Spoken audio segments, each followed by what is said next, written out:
कुल छ नि तिनी सर्वप्रथम हामीले के गर्दाखेरि माने हो?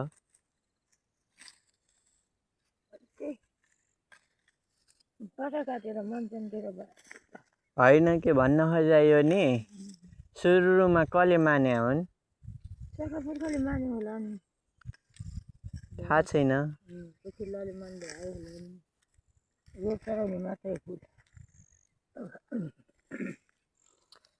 शाखा पुर्खा जो होलान् के र जेवली अनि कुल सबै होलान्। अर्काको परान लिएर जेवली मान्ने खाने गराएको होछन् होइन होला के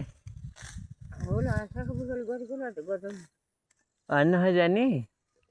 अहिले दसैँ तिहार छ नि ठुलो चाडपर्व।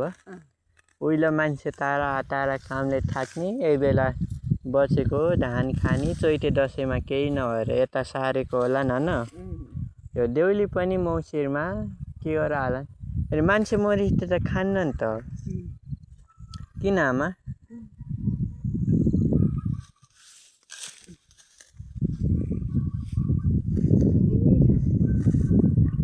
पहिलाका मान्छेले चाहिँ सबै जन्मा भयो भेला भयो अनि जाडोको महिना के तातो खाम। पहिला त खानेकुरा नि त कहाँ त्यस्तो ठाउँमा कहाँ हुन्थ्यो र पाहाडको ठाउँमा सबै भेला हौँ यो दिनलाई यसरी मनाम यति तिथि यो दिन भनेर होइन।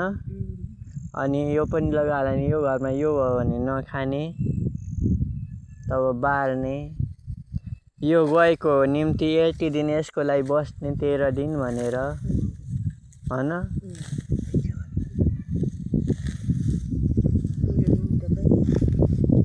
त्यही त नुन नपाएपछि 13 दिनसम्म राखिदिएपछि त भयो त नि के र।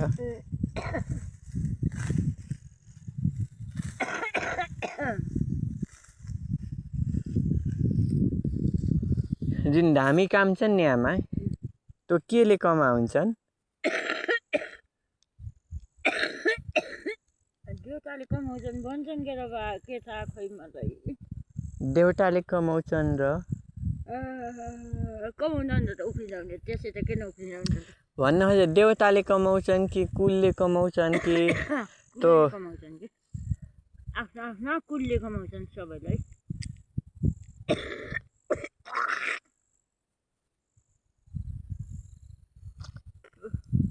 आमा फेरि त्यो कुलको आत्मा त त्यस्तै मुक्ति पाएन होला त। आत्माले मुक्ति पाएपछि त फेरि त आन्न त है आमा। आत्माले शरीरबाट छुटेर मुक्ति पाएपछि फेरि अर्को शरीर धारण गर्छ। फेरि उही शरीरमा आउन त प्रयास गर्दैन त। गरे नि यमलोकले त रोक्छन् त यमका दूतहरूले। 84 जुनी भोग गर्न पर्छ अरे त हामीले यो जुनी पर्नु 84 लाख 84 लाख जुनी हो कि 20 जुनी हो? 84 लाख हो आमा। त्यति भोग गर्नु पर्छ अरे त। होइन कि त्यत्रो जुनी भोग गर्ने हो न। हामीले कुल मान्यौँ जुन कुलको आत्माहरू हुन्छ नि त्यही आउन खोजिया हुन्छ नि म त धामी काम्दाखेरि फेरि त्यो आत्मा त्यहीमा आउन खोज्दाखेरि त्यो आत्मा त परमात्मामा गएन नि त है त्यति नै बसे त। त्यहाँभन्दा बाहिर त गएन नि।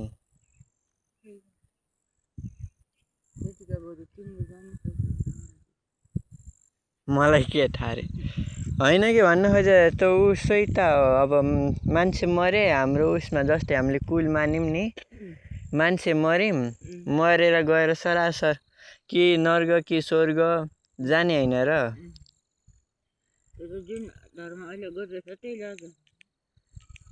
मतलब अहिलेका त्यो हाम्रो माथिको हजुरबा बित्नु हो नि त्यहाँले पितृलाई मान्नुभयो धेरै होइन। पितृले मानेर त्यहाँ सेउटे पितृलोक जानुभयो आफ्नो पितृहरू थिइन्। तर जुन पहिलाको पितृलाई पनि त उद्धार गर्नु परेन र।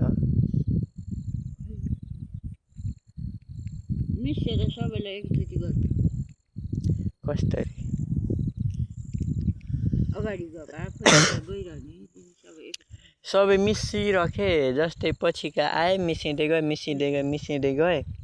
त्यो मिसेभरिको अब टिनुट के गर्छन् त त्यसपछि के गर्छन् जे आफ्नो फल्छ उयो भोग्छन् उयो जुनी लिन्छन् फेरि कुल्ले नि जुन ल्याउँछन् खोइ के गर्छन् भन्न खोजेँ जस्तै तिनीहरू अहिले हाम्रो मान्छेहरू त दसैँ तिहारको बेला भेला भयौँ नि पितृहरू नि सबैका पितृहरू त्यस्तै बेला भेला हुन्छन् होला केही गर्छन् होला सबैको त देउली आएको बेला आज यो हाम्रो देउरी माथि पनि के त्यस्तै आज यहाँ आज मेरो कुलको सन्तानले यस्तो गरिरहेछ आज खान पाइन्छ भनेर त्यस्तरी सोध्छन् होइन तर त्यो माथि गएर नि त त्यही ऊ भएन र आज खाने के गर्ने यहीँ जस्तो त भयो नि होइन भगवान् पास त जानु भएन त है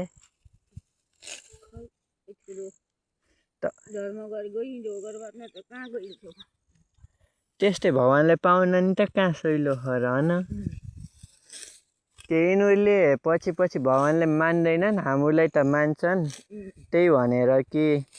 त्यो पितृ बनाउन् र पितृ भने त त्यही पुर्खा त भयो नि के र होइन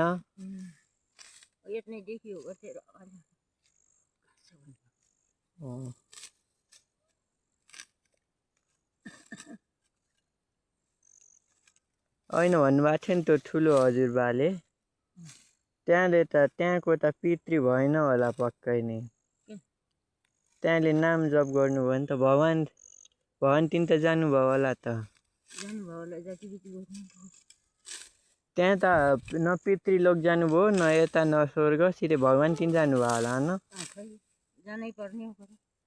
तर अन्तिममा मासु खाएर जानुभयो त्यहाँ फेरि जन्म भयो होला त अब त फेरि अर्को जन्मले अहिले त त्यही मासु खाँदै मरिस् तैँले सुरुमा त त्यही परिवारमा जन्मिन्छस् फेरि पछि तैँले तेरो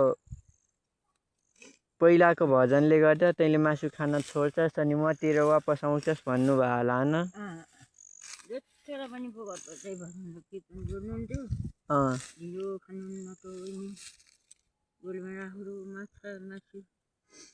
केही खानुहुन्न त सिद्ध चिजिने सागपात मसुराको दाल त कहाँ हुन्छ र मासुको दाल खानुहुन्न त बोडी केरोका दाल गर्नुहुन्थ्यो जाने बेला त मासु जानुभएको पऱ्यो मतलब त्यहाँ फेरि जन्मनुहुन्छ अनि जन्मेर सुरुमा त त्यस्तै हुन्छ त्यसपछि बल्ल पछि पहिलाको भजनले गर्दा त्यहाँ मासु खान छोड्नुहुन्छ मासु खान छोडेपछि अनि फेरि भगवान् तिन जानुहुन्छ होला होइन त्यहाँको जन्म छिटै भयो होला आमा सायद त्यही परिवारमा आज भयो कि अर्कोमा भयो तर जन्म त भइसक्यो त्यहाँको अब कर्म गरिराख्नु भयो होला होइन दिया हेर्न जाने यस्तै आलीमा कुकुरको चिलार चित्ने हो त्यो हरिराम र सीताराम हो घर आउने हो त्यही हो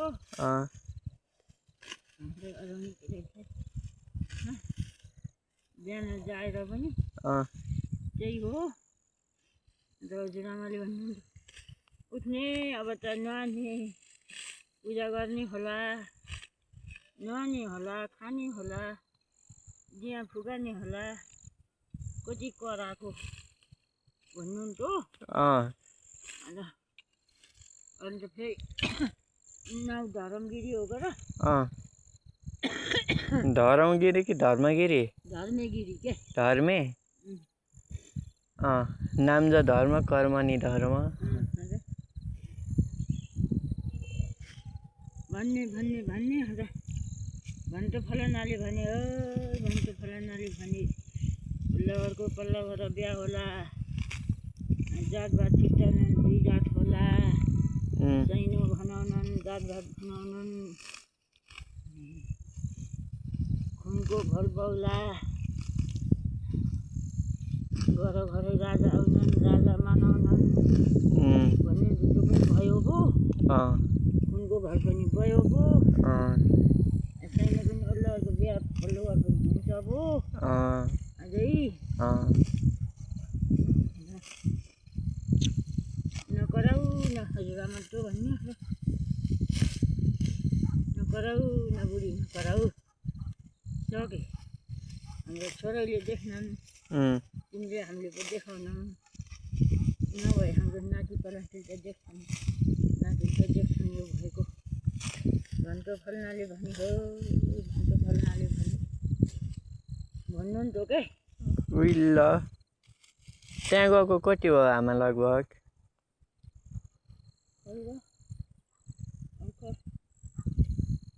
छैन हजुरआमा चाँडै जानुभएको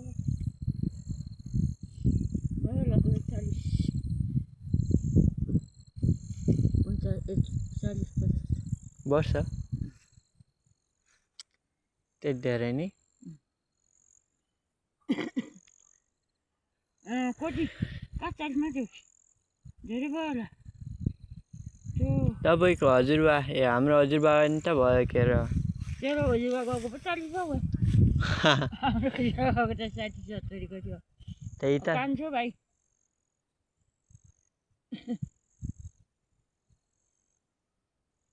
मेरो साइलो भाइ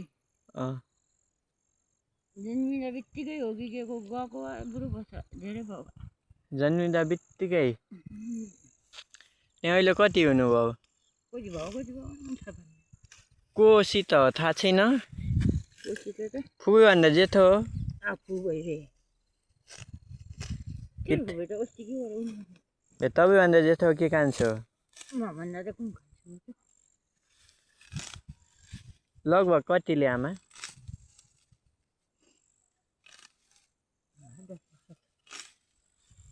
अहिले जिन्दै हुनुहुन्छ कि जानुभयो त्यहीँको छोरो कि नाति नाति छोरो नि छोरा त 84 गरेर उहिले जानुभयो त कान्छो भाइ त्यसपछि अरू हुनुहुन्न अनि उहाँका छोरा हुनुहुन्न नाति त छन् गर्छ भन्न खोजे कान्छो बा मात्र हो कि कति हो त जेठोबा र कान्छोबा दुईटा हुन् जेठोबा पहिले नै जानुभएको हो अहिले डाक्टर अस्पताल नगएर पिसाब बन्द भएर पिसाब जो बन्द हो 4-5 दिन पिसाब बन्द भएर दुःख पाएर जानुभएको जेठोबाले दिन पिएर कालो गरेर जेठाले आफ्नो पहिलाको बाको कारणले पहिला कर्म भोग्नुभयो जानुभयो नआउने गरी चाहिँ जानुभयो कि अनि कान्छाको फेरि राम्रो कर्म रहेछ 84 गरेर चाहिँ जानुभयो 5 भाइ छोरा 5 भाइ उहाँका त 4 भाइ उहाँका पनि 4 भाइ छन् त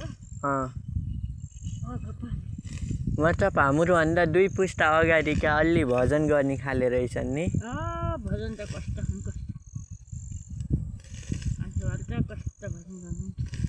हो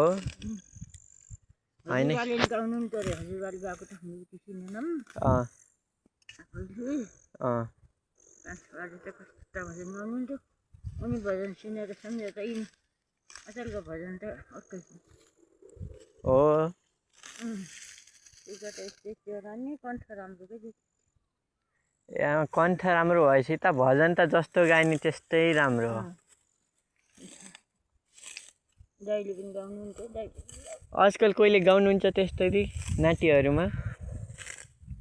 ठुलोहरूले गाउनुहुन्थ्यो र कोही त बुढा हुनुभयो तर गाउनुहुन्छ कि छोड्नुभयो कि उही हुनुहुन्छ भेट्न जानुपर्छ कि आमा तपाईँ म भएर जाउँला है अर्को दसैँमा दसैँ ससैँ सब छोरो अहिले तपाईँको घुम्ने उमेर त गयो अहिले यस्तै हाम्रो जस्तो उमेरमा सबै ठोका आफ्नो आफन्ती सब घुमेर भ्याउने बुढेसकालमा त के भइन्छ भाउ हिँड्नै सकिन्न होइन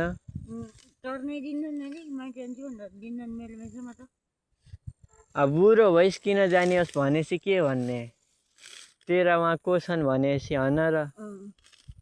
सब त मरेर गयो भनेपछि झन् अर्को आपत त्यही भनेर जान्दिनँ